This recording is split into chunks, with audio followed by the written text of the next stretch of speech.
St. Mary's Medical Center's Health Talk with Kira Bresnahan. Joining the conversation now about the orthopedic unit is Connie Estridge. Connie is the clinical nurse manager of the orthopedic spine unit. She's been at St. Mary's for 27 years. Thanks so much for joining us today, Connie. Thanks, Kira, for the invite. Now, when someone decides they want to have this surgery, talk about what happens prior to surgery day.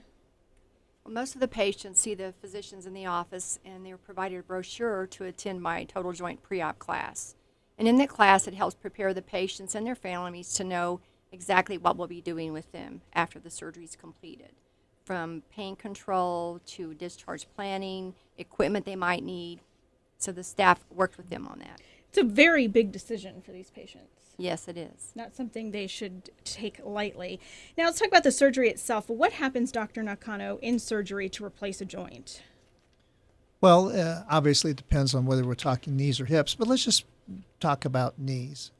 With knees, the anesthesiologist meets with the patient right before the surgery and goes over their medical history, and then the patient is taken back to the operating room, and at that time, the surgery is performed. We make an incision through the front of the knee, and we have various instruments that we use to help us make the cuts through the bone in the correct direction and the correct amount, and then we apply the prosthesis. With a knee, we typically grout the prosthesis in place. With a hip, oftentimes we allow the bone to grow into the prosthesis, so there's no artificial grout material to stick the prosthesis to the bone. Now, Connie, you see a lot of these patients right after surgery. Can most people start to walk right away? Absolutely. The joint's fixed, and we get them up actually dangling at the bedside the day of surgery, or if not, walking with a walker to the bedside commode. Now, St. Mary's has a dedicated floor for orthopedic patients. It's the only one that's dedicated between Salt Lake City and Denver. Why is that so critical for patient care? Our RNs are very dedicated and have expertise in caring for our total joint patients. When they recognize anything that could be, a complication or something they question, they're quick to call the physicians or the physician's assistants to avoid anything with bad outcomes to happen. And Dr. Nakano, there's only ortho patients on that floor. That's a big deal too.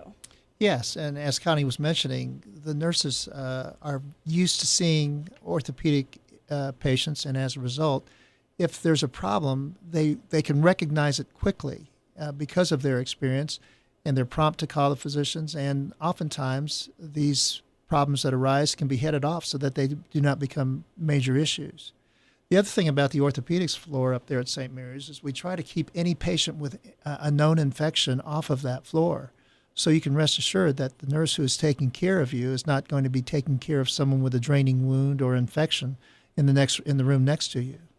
And you also have what you call a daily living rooms that help you get back to how you'd have to live life when you get home, correct? Talk a little bit about that.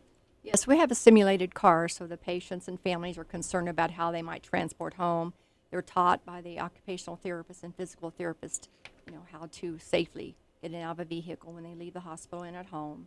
We also have a simulated kitchen that just lets them feel at home with how would I get into my refrigerator by using a walker, any activities of daily living that makes their safety at home a lot stressful for them.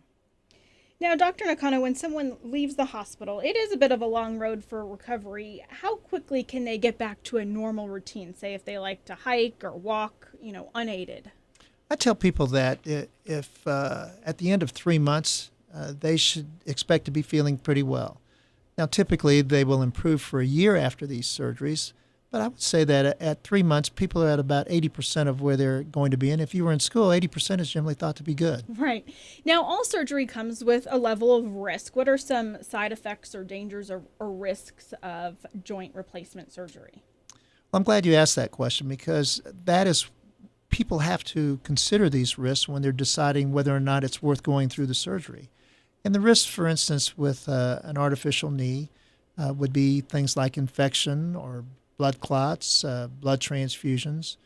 Those are the kinds of risks that they have to at least think about, and whether or not, am I willing to undertake those risks before I can have this operation. With hips, the risks are similar, but there's additional risks besides the infection and blood clot risk and blood transfusions. There's also the risk of dislocation and a discrepancy in the eventual length of the legs. I should also point out that with blood transfusions, the risk of a blood transfusion these days is less than 1%, whether we're talking about knees or hips. The chances of getting AIDS or hepatitis is less than 1 in a million. So not very likely you'll need a blood transfusion, and even less likely that you'll have any problems with the transfusion.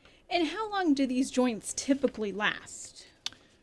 I think that a person should expect to get 20 years or more out of an artificial joint. The failure rate at 20 years, I have to admit, is about 20%, whether you're talking knees or hips. So another way to think of it is the failure rate is about 1% per year. But that still means at the end of 20 years, we should expect at least 80% of these joints to be functioning. And that's probably a conservative figure. I think that if you think about any mechanical device that you have in your household, whether it's your car or your refrigerator, you would think that if you got 20 years out of it, it was a pretty successful endeavor. And certainly with artificial joints, you can expect an 80% chance of survival at 20 years. What should people avoid types of activities that might not be good for artificial joints? Can they still go skiing and play tennis?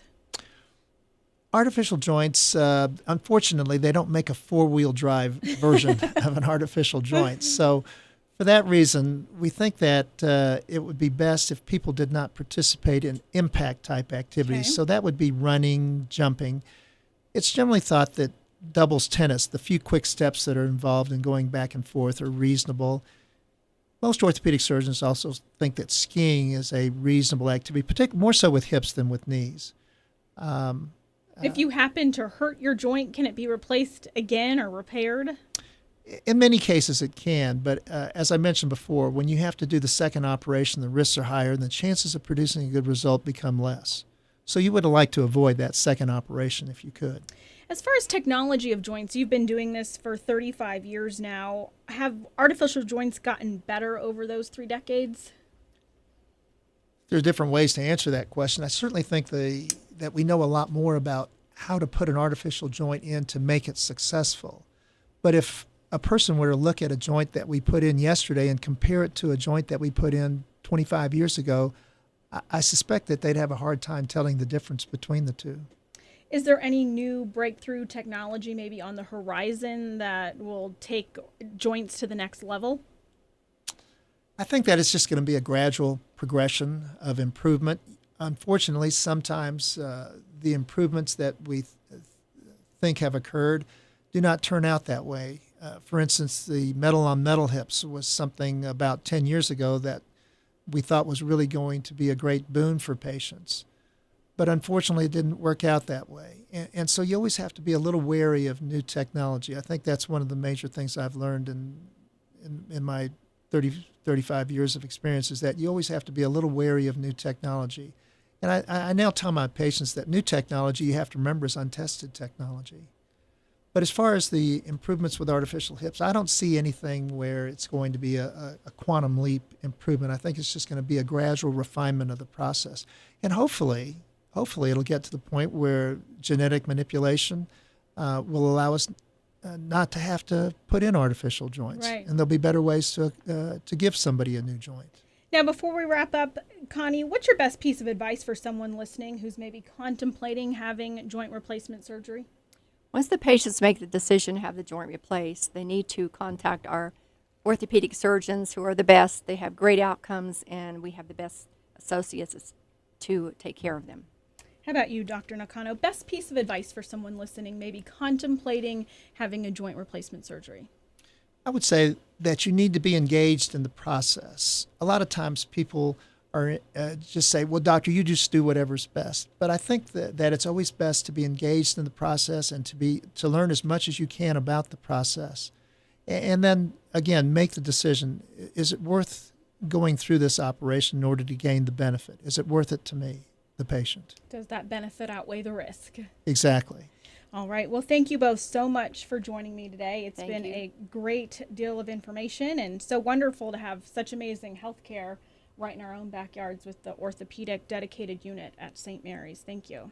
Thank you. Now, to learn more about the orthopedic unit at St. Mary's Medical Center or any of their services, please visit their website at www.stmarygj.org. That's stmarygj.org. And thanks so much for listening. We hope you will join us next Saturday at 11:30 for another edition of Health Talk right here on KNZZ 1100. We hope you have a wonderful weekend.